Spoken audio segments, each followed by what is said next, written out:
À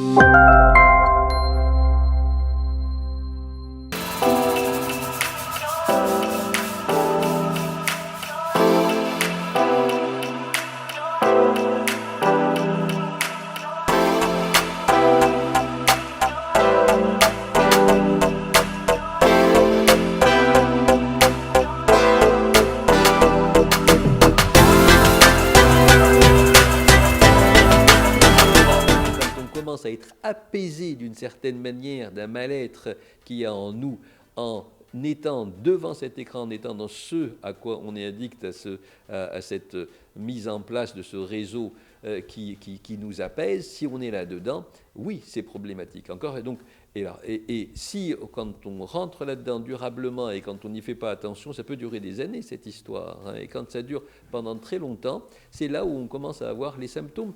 Les maladies les plus fréquentes que l'on retrouve en consultation chez les spécialistes, ce sont les troubles du comportement alimentaire, en particulier l'obésité, et deux, les états anxio-dépressifs.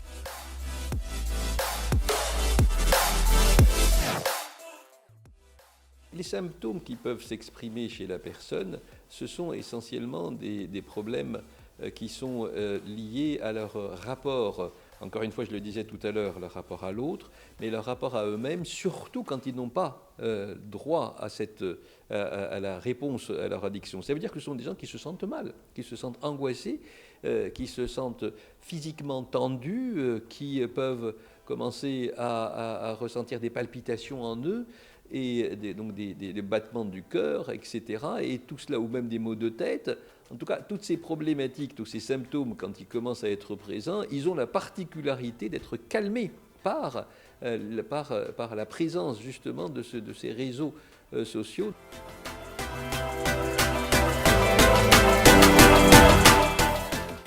Pour les gens qui sont couverts par les assurances maladie, oui, les troubles mentaux sont pris en charge, hein, c'est considéré.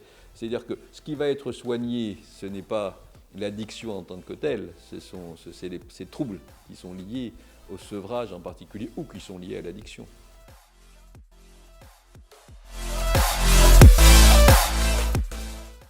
Le conseil, c'est de ne pas se voiler la face, savoir avoir une véritable évaluation. C'est pas compliqué, vous savez, quand je rentre chez moi et que je reste devant mon écran jusqu'à 4h du matin, il y a un problème. Il y a un problème. Ça veut dire que je n'évalue pas ce que je disais tout à l'heure en début d'émission. Ce que je disais, c'est que quand le temps part trop rapidement, quand on passe des heures, on a l'impression qu'on vient de commencer, il y a un problème. Quand je préfère aller faire ça plutôt que d'aller vers mes potes, il y a un problème. Et voilà, quand je n'attends que le moment où je vais, enfin aller vers Internet, il y a un problème. Donc, soyons vigilants à cela. Soyons vigilants à ces trois éléments qui, pour moi, sont un trépied fondamental de la compréhension de cette problématique. Voyez-vous, ça, d'abord et avant tout. Et ensuite, mesdames et messieurs les parents, vous avez encore une fois la totale responsabilité de l'accompagnement de vos enfants dans leur rapport à l'écran. Et surtout, ne vous débarrassez pas de votre responsabilité vis-à-vis de vos enfants, considérant que vos enfants, ils sont tranquilles devant leur écran, qu'ils ne sont pas dehors. Non, il faut les accompagner pour qu'ils apprennent à gérer. Je dis ça en termes d'autorégulation. On a accompli notre mission d'éducateur de nos enfants à partir du moment où on a appris à nos enfants à auto-réguler leur rapport à l'écran.